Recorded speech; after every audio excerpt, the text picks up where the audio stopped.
Ukraine యుద్ధాన్ని ముగించే ప్రయత్నంలో భాగంగా అలస్కా వేదికగా అమెరికా, రష్యా అధ్యక్షుల మధ్య జరిగిన సమావేశాన్ని భారత్ స్వాగతించింది.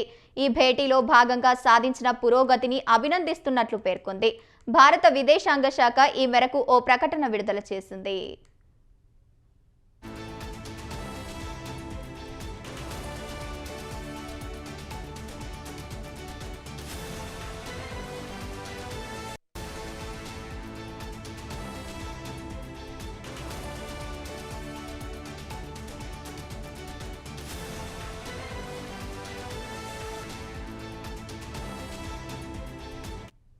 అమెరికా అధ్యక్షుడు డొనాల్డ్ ట్రంప్, రష్యా అధినేత పుతిన్ల మధ్య అలస్కాలో జరిగిన సమావేశాన్ని స్వాగతిస్తున్నాం.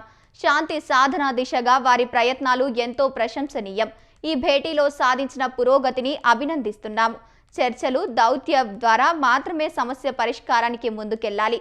ఉక్రెయిన్ సంక్షోభానికి వీలైనంత త్వరగా తెరపడాలని ప్రపంచం కోరుకుంటోందని విదేశాంగ శాఖ తన ప్రకటనలో పేర్కొంది.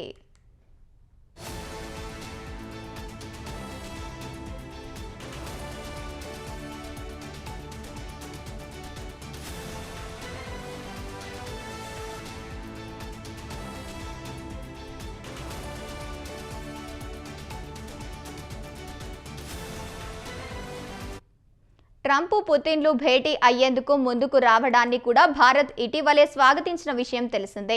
ఉక్రెయిన్ సంక్షోభాన్ని ముగింపు పలికేందుకు ఇదో అవకాశంగా భావిస్తున్నాం.